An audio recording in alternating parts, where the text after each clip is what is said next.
Budget का budget की जो बॉडी करेंगे उसको टैक्सेशन को स्टार्ट करने आगे की क्लास में क्योंकि आपका बजट का सबसे लास्ट पॉइंट बचा हुआ है ये बजट क्या बढ़ा बजट क्या अंदर पार्ट्स ऑफ बजट में बढ़ा दिया facts of budget facts of budget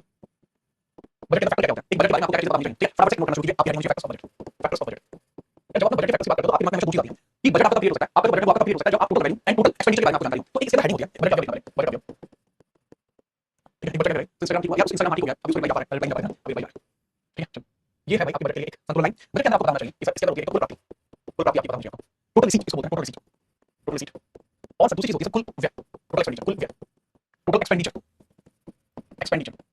ये हो गया आपके दो लेवल्स एक रिसीट के बारे में और एक एक्सपेंडिचर के बारे में दो चीज आपको बतानी चाहिए आप इसके अंदर अगर बात करो ये कितने प्रकार होते हैं दो प्रकार होते हैं इसके अंदर होता है एक राजस्व प्राप्ति रेवेन्यू रिसीट एक और रेवेन्यू रिसीट होता है कैपिटल रिसीट होता है इसके अंदर दो प्रकार एक होता है रेवेन्यू रिसीट यानी राजस्व प्राप्ति ठीक है राजस्व प्राप्ति और दूसरा जो होता है कैपिटल रिसीट होता है कैपिटल रिसीट होता है इसको बोलते हैं पूंजीगत प्राप्ति ठीक है खर्च भी होता है वो भी दो प्रकार से होता है एक रेवेन्यू एक्सपेंस रेवेन्यू एक्सपेंडिचर और एक होता है कैपिटल एक्सपेंडिचर रेवेन्यू एक्सपेंडिचर के अंदर हम बात करें होता है राजस्व है और एक पूंजीगत है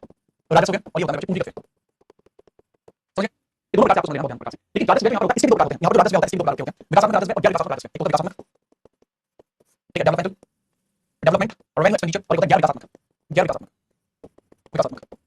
इसको बोलते हैं नॉन डेवलपमेंट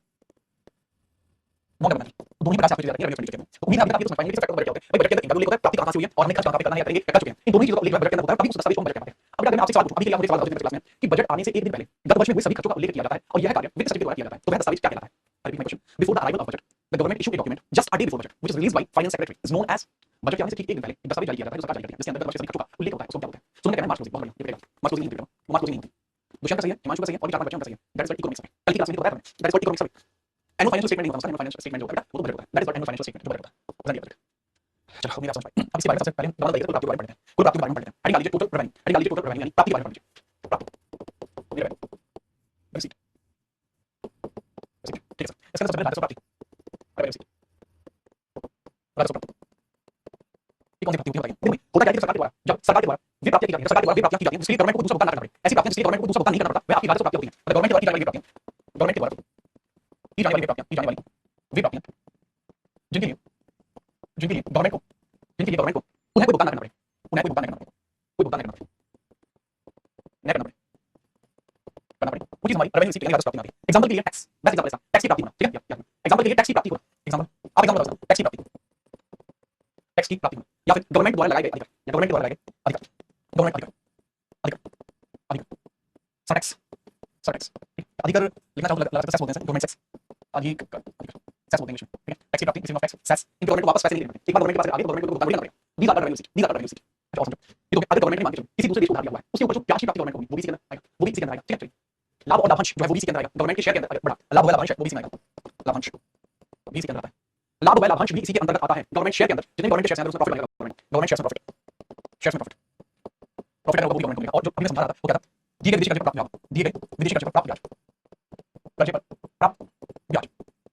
गवर्नमेंट के द्वारा किसी दूसरे देश को उधार दिए गए उसको ब्याज प्राप्त होगा वो भी गवर्नमेंट को वापस नहीं देगा एक तरीके से सभी रिसीविंग है सभी रिसीविंग द्वारा प्राप्ति आपसे एग्जाम में पूछा जा सकता है अधिकार tax receiving government shares profit और the amount which we have give to other country इसको बोलते हैं interest received on foreign investment interest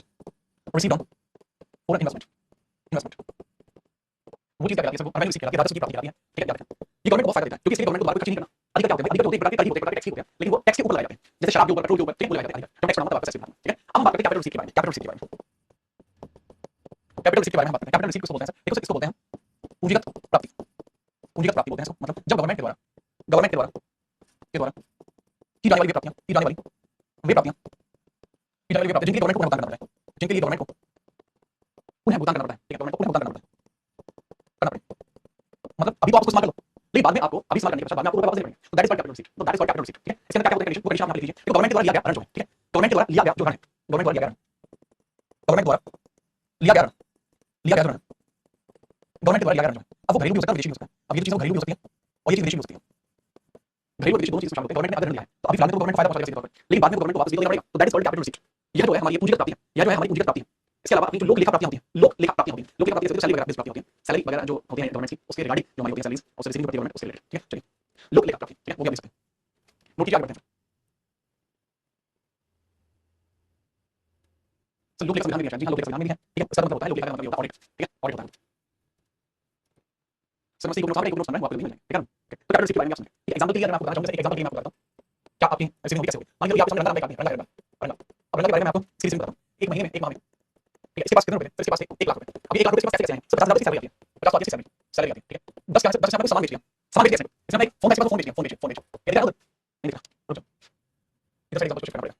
तो इसके पास में 1 लाख रुपए, ठीक है सर। अब 1 लाख रुपए का डिवीजन कुछ प्रकार से चलिए 50 इसकी सैलरी, ठीक है, 10 इसका इसने फोन बेच दिया, ठीक है सर। इसके बाद 20,000 से उधार लेंगे, अपने मित्र से उधार लेंगे, मेरे से उधार लेंगे, तो ये हो गया 80, बचे हुए 20 इसको कहां से प्राप्त हो गए? किसी और को उधार लिया होता है, इसको ब्याज प्राप्त हो गया, 20,000 प्राप्त हो गया। तो अब ये है ए बी सी और डी। अब मुझे ये बता दीजिए ए बी सी डी के अंदर कौन सा वैल्यू, कौन सा कैपिटल है, ठीक है, कोई बात नहीं, कोई बात नहीं। हमें पूछा है, बता दीजिए, रंगा नाम करवा दीजिए, इसके बारे में बता दो कि इसने 1 लाख रुपए कमाए हैं, तो कौन सी इसके अंदर वैल्यू सीरीज है, कौन सी कैपिटल है, ठीक है, फटाफट बताइए, ठीक है, बताइए आप आगे बढ़ेंगे।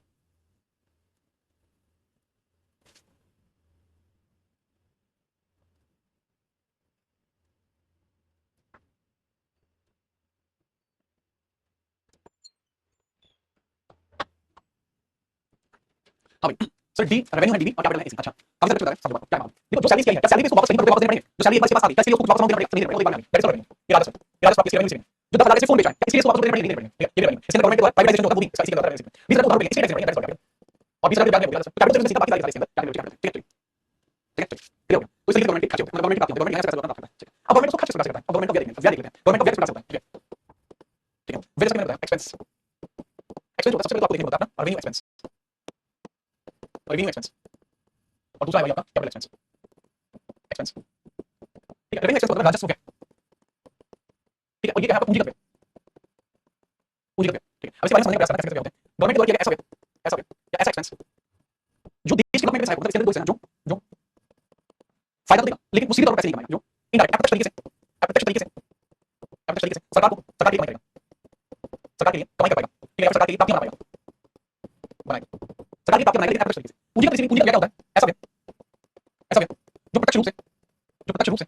सरकार की प्राप्तियां बना पाएगा, प्राप्तियां बना पाएगा, सीधे तौर पर सरकार की प्राप्तियां बनाएगा, प्रत्यक्ष डायरेक्ट, और अगर गवर्नमेंट ने इसलिए बनाया ताकि इससे पैसा कमा सके, तो ये सीधे तौर पर बना पा रहा है। तो इसके अंदर पैसे मिलते हैं, इसके अंदर पैसे मिलते हैं, ये थोड़ा लंबे समय के बाद रिटर्न मिलते हैं, इससे रिटर्न मिलते हैं, इसका इससे प्राप्त होने वाला रिटर्न होता है, इससे इससे इसके प्रयोग के बाद प्राप्त या फिर इसके प्रयोग के बाद प्राप्तियां लॉन्ग टर्म प्रॉफिट देती हैं, लॉन्ग टर्म प्रॉफिट देती हैं, लॉन्ग टर्म प्रॉफिट देती हैं। जैसे मान के चलो गवर्नमेंट है जी सर, और गवर्नमेंट के द्वारा यहाँ पे पैसे खर्च कर दिए जाते हैं किसी नई सरकारी कंपनी निर्माण में, नई सरकारी कंपनी निर्माण, कंपनी निर्माण कर दिया, तो जब भी नई सरकारी कंपनी बनी, उसके अंदर कोई गुड्स बनी या कोई सर्विस बनी, तो जो गुड्स सर्विस बनी उसके गवर्नमेंट के पास पैसा आएगा, तो डायरेक्ट रिसीव में होगी, ठीक है, डायरेक्ट रिसीव में होगी। या छोड़ो देखो गवर्नमेंट के द्वारा बहुत दार्शनिक स्तर बनाया जाता है, सरकार की मूर्ति बनाई गई, वो क्या है सब पुलिस प्लेस है, जो आप वहां जाते हो पैसे खर्च करते हो, पैसे जाते हैं गवर्नमेंट के पास, तो यहाँ दार्शनिक स्तर बनाएगा,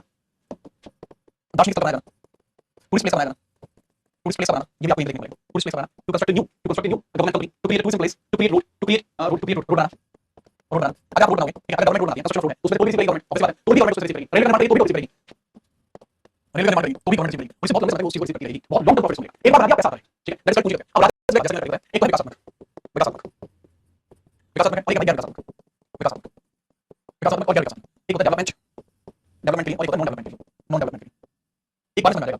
डेवलपमेंट के लिए जो गवर्नमेंट के द्वारा किया जाता है, डेवलपमेंट के लिए किया जाता है, मतलब ऐसे कार्य जिससे सरकार लोगों के विकास के लिए खर्च करे, जैसे सामाजिक में सामुदायिक, सामाजिक यानी कंप्लीटली पब्लिक और कॉर्पोरेट यानी सामुदायिक, तो पब्लिक या कॉर्पोरेट तरीके से अगर स्वास्थ्य या शिक्षा के अंदर खर्च करते हैं, सामाजिक में सामुदायिक सेवाओं में स्वास्थ्य खर्च, सामुदायिक, सामुदायिक वे सामूहिक, स्वास्थ्य शिक्षा पर खर्च, शिक्षा पर खर्च, पर खर्च। गवर्नमेंट या इसके लिए एग्जांपल दे सकते हैं, गवर्नमेंट हॉस्पिटल बनाना, हॉस्पिटल बनाना,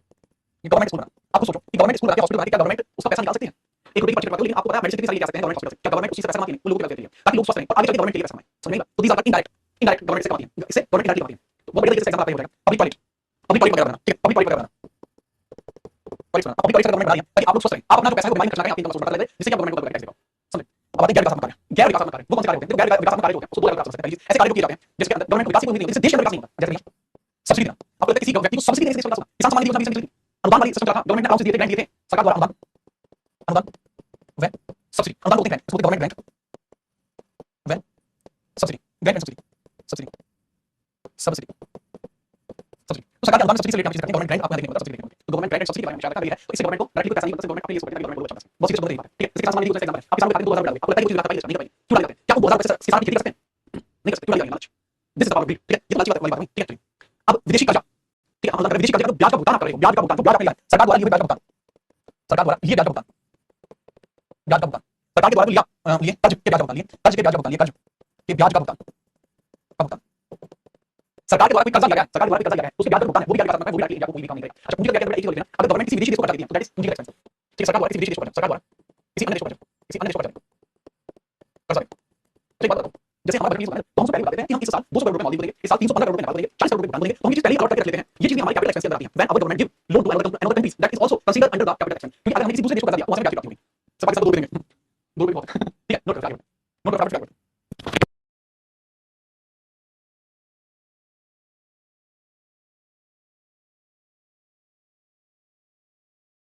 चलिए, अच्छा अब आप रेवेन्यू समझ गए क्या होता है, इसीलिए समझ गए क्या होता है, वो सब दोनों की दोनों चीजें आपके दिमाग में आती हैं पूरी तरीके से। लेकिन बच्चों अब आपके सामने एक बहुत बड़ी दिक्कत आती है, ठीक है, आपके सामने एक बहुत बड़ी दिक्कत आती है। सर एक बार एग्जाम में देखा घाटे से रिलेटेड एक क्वेश्चन जो है डेफिसिट से रिलेटेड क्वेश्चन एग्जाम में पूछा जाता है, तो डेफिसिट से रिलेटेड क्वेश्चन एग्जाम में पूछा जाता है, क्या बताएंगे डेफिसिट से रिलेटेड क्वेश्चन क्या होते हैं, मैं डेफिसिट से रिलेटेड क्वेश्चन उसके बारे में बात करते हैं। ठीक है, चलिए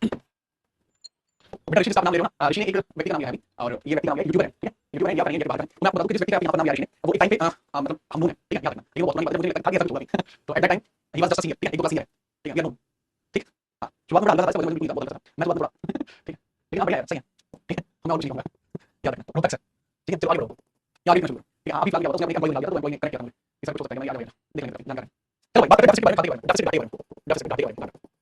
ठीक है, डेफिसिट के बारे में बात करें, ठीक है, अब डेफिसिट के बारे में बात करें, बात करेंगे, तो इसके अंदर गवर्नमेंट की प्राप्तियों का यानी इसी का प्राप्तियों का व्यय के अंदर व्यय एक्सपेंस का जो अंतर होता है, व्यय का अंतर, व्यय का अंतर होता है, दैट इज कॉल्ड डेफिसिट, ये डेफिसिट होता है। लेकिन अपने डेफिसिट के कई सारे प्रकार हैं, ठीक है, अब डेफिसिट के कई सारे प्रकार हैं, अब डेफिसिट के उन्हीं प्रकारों की बात करते हैं। सबसे पहले आपको देखने को मिलता है राजस्व घाटा, सबसे पहले आपको देखने को मिलता है राजस्व घाटा, जिसको रेवेन्यू डेफिसिट बोलते हैं, राजस्व घाटा, रेवेन्यू डेफिसिट, राजस्व घाटा, राजस्व घाटा, रेवेन्यू डेफिसिट, राजस्व घाटा, समझिए, ठीक है। अब रेवेन्यू डेफिसिट के बारे में मैं आपसे बात कर रहा हूं, राजस्व व्यय जितना भी टोटल हमारा राजस्व है, जितना भी हमारा टोटल राजस्व है माइनस राजस्व प्राप्ति, राजस्व व्यय माइनस राजस्व प्राप्ति, यानी जब राजस्व व्यय माइनस राजस्व प्राप्ति, राजस्व प्राप्ति, प्राप्ति इंग्लिश वाले चलेंगे, total difference between, total difference between revenue, total difference between, total difference between revenue expense and revenue receipt, revenue प्राप्तियां और रेवेन्यू एक्सपेंस के मध्य का जो अंतर होता है, बच्चे को राजस्व घाटा कहलाता है। एक सरकार की राजस्व घाटा चीज नहीं, एक सरकार की राजस्व घाटा चीज नहीं है, ठीक है, चलिए याद रखें। इसके बाद पूंजीगत व्यय, एक गवर्नमेंट की राजस्व घाटा होने की बात नहीं, इसके बाद बात करते हैं पूंजीगत व्यय, ठीक है, कैपिटल डेफिसिट, बहुत ऑब्वियसली इसी डेफिनेशन में आप देख सकते हैं, ये कैपिटल डेफिसिट, इसी डेफिनेशन के ऊपर पूंजीगत व्यय, पूंजीगत घाटा, पूंजीगत घाटा डेफिनेशन बिल्कुल क्लियर हो जाएगी, पूंजीगत व्यय माइनस, पूंजीगत व्यय माइनस पूंजीगत प्राप्ति, पूंजीगत प्राप्ति बने डेफिनेशन, क्लियर। इसके अलावा आपका deficit public deficit, public deficit सार्वजनिक घाटा, सार्वजनिक घाटा, ठीक है, इसको राजस्व घाटा पूंजीगत घाटा को ऐड करते हैं। अगर हम राजस्व घाटा और पूंजीगत घाटा दोनों घाटों को ऐड करते हैं, इन दोनों को अगर हम ऐड करते हैं तो सार्वजनिक घाटा आता है, पब्लिक डेफिसिट, पब्लिक डेफिसिट क्या होता है, तो दोनों घाटों को ऐड करिए, revenue deficit, capital deficit, revenue deficit plus public deficit, ठीक है, कैपिटल डेफिसिट, आपकी जो कंडीशन है वो आपकी पब्लिक डेफिसिट बन जाएगी, पब्लिक डेफिसिट बन जाएगी, ठीक है, इसमें पब्लिक डेफिसिट बन जाएगी, क्या रखें, ठीक है।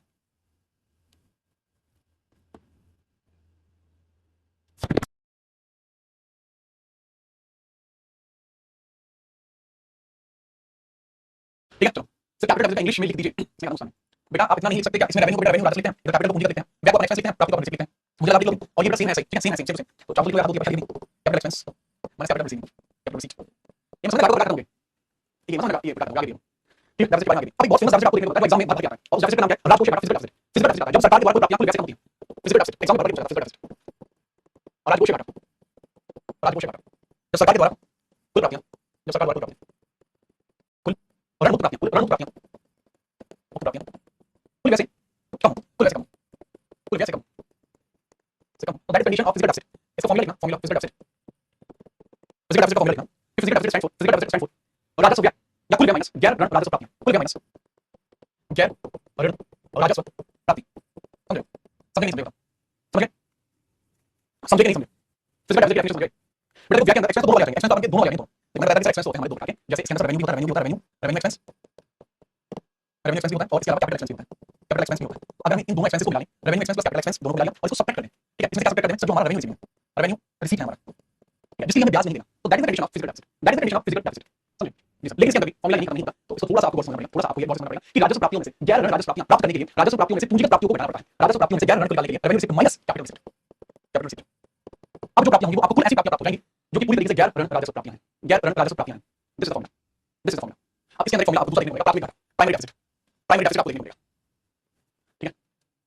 ठीक है, समझे, प्राइमरी डेफिसिट यानी प्राथमिक घाटा, प्राइमरी डेफिसिट, बड़े फॉर्मूला है, फॉर्मूला है ये एफ इज बराबर, ये फॉर्मूला प्राइमरी डेफिसिट आता है, प्राथमिक घाटा, प्राथमिक घाटा, प्राथमिक घाटे को कैसे लिखेंगे, प्राथमिक घाटे को कैसे लिखेंगे सर, जब हम फिजिकल डेफिसिट में से, फिजिकल डेफिसिट में से ब्याज की अदायगी हटा दें, माइनस ब्याज की अदायगी, ब्याज की अदायगी, expense on tax repayment, expense on tax sorry loan, expense on loan interest payment, payment, अगर ये हम कर लेंगे तो that is condition of primary deficit, ये प्राइमरी डेफिसिट की कंडीशन है, ठीक है, उसका नहीं समझ गया, रेवेन्यू डेफिसिट, बेटा रेवेन्यू डेफिसिट नहीं है, फिजिकल डेफिसिट है, उसका आंसर तो क्या याद हो गया, जब आपने अपने फॉर्मूले में रेवेन्यू डेफिसिट लिखा, फिजिकल डेफिसिट लिखा, फिजिकल डेफिसिट इसलिए पहले बताया प्राइमरी, अगर आप फिजिकल डेफिसिट में से इंटरेस्ट का पेमेंट हटा देंगे तो ये कंडीशन आपकी प्राइमरी डेफिसिट बन जाएगी, फटाफट बताइए यहाँ पे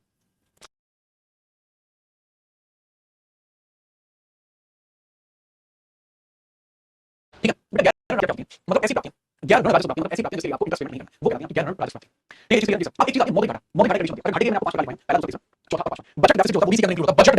बजट डेफिसिट इसी के साथ इंक्लूड कर सकता है। क्या लिख सकते हैं? ठीक है चलिए आगे बढ़ता हूं और आगे एक कंडीशन होती है उसको क्लियर कर देता हूं। मौद्रिक घाटा, मौद्रिक घाटा, मौद्रिक डेफिसिट, मौद्रिक डेफिसिट।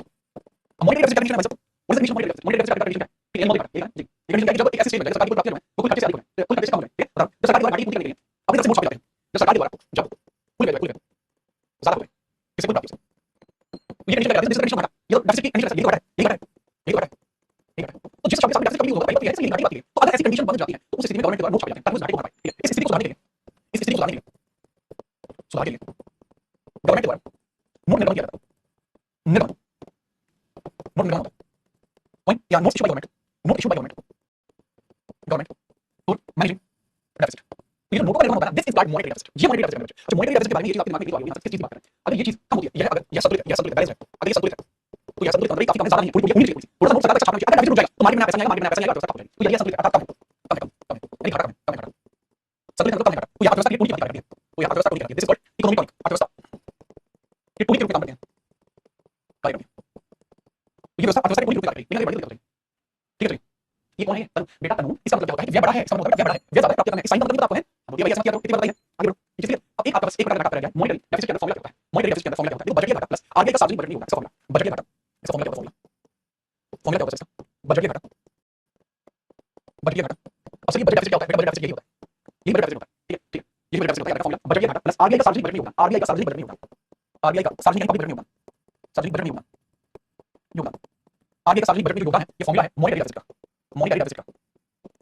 मॉनेटरी डेफिसिट का फॉर्मूला है ये। ठीक है याद रखना बजट के घाटा प्लस आरबीआई का सार्वजनिक बजट में योगदान ये फॉर्मूला है। ठीक है समझ में आई बात? उम्मीद है कि आपको दिक्कत समझ में नहीं होगी, आप क्लासिक तरीके से आप इसको समझ रहे हैं। ठीक है तो बताइए सर बजट के घाटा एक बार लिख दो, लिखो बजट के घाटा लिखो सार्वजनिक व्यय माइनस सार्वजनिक प्राप्तियां, सार्वजनिक व्यय सार्वजनिक प्राप्तियां प्राप्तियां public expense minus public receipt expense minus public receipt. ठीक है आप तो लिख पाएंगे, आप तो लिख पाएंगे ठीक है कोई बात नहीं कोई बात नहीं नॉर्मल बात। आज सुबह वो यूट्यूब पे क्लास में मैंने हो गया उसमें क्या लिखा मैंने अरे वीर कब बता रहा एनसीटी लगा कुछ बता प्रैक्टिस चला करीब ऑफलाइन यूट्यूब पे उसमें लिख लिखा था शूट लिखा था तो लिख था तो 10 मिनट से 1028 है 562 इसमें लिखा है अब गलती से मैंने लिखा कि 10562 है मुझे बात में बात करनी मैं कौन करना। ठीक है हां बजट खत्म बजट के मतलब बजट आपको नहीं पढ़ना बजट आपको नहीं पढ़ना इसके आगे आपको बजट ना पढ़ना है मतलब पढ़ना ही है यहां पर बजट कंप्लीट और अगली क्लास में टैक्सेशन के बारे में बात करेंगे और नेक्स्ट क्लास में video taxation in India taxation complete करके शेयर मार्केट कंप्लीट करेंगे। दो चीजें आपकी चाहिए कल टैक्स कंप्लीट करेंगे और शेयर मार्केट ठीक है उसके बाद नेशनल इंटरनेशनल एजेंसी में सेटिंग करवा कुछ करना है नेक्स्ट वीक कवर करेंगे तो करेंगे इसका तो कुल मिला के 1 2 और 3 आपके हैं 1 2 3 बजट फॉर्मूला एक बजट फॉर्मूला एकदम चलता है तो इकोनॉमिक्स कितनी क्लास बची हुई है 1 2 3 4 5 क्लास बची हुई है। अब इसमें क्लास कैसे होंगी कल थर्सडे के अंदर टैक्स हो जाएगा थर्सडे को फ्राइडे के अंदर शेयर मार्केट होगा थर्सडे फ्राइडे एंड सैटरडे के अंदर भी क्लास लूंगा सैटरडे क्लास और सैटरडे के अंदर इसके अंदर लेंगे एग्रीकल्चर इंडस्ट्री ठीक है वो स्टार्टिंग करोगे और आप मंडे में स्टार्ट करेंगे बाकी प्रैक्टिस करके सोच रहा हूं ये प्रैक्टिस स्टार्ट ठीक है अब आपसे कल मुलाकात करूंगा सर छुट्टी नहीं करते करंट अफेयर तो मंडे से शुरू करूंगा भाई करंट अफेयर तो मंडे से शुरू करूंगा तब करंट अफेयर कैसे पढ़ाऊंगा क्या हुआ तुम्हारा समय आप समझ रहे हो ये अपन लगता है साथ में सोच के आप स्टडी करना जय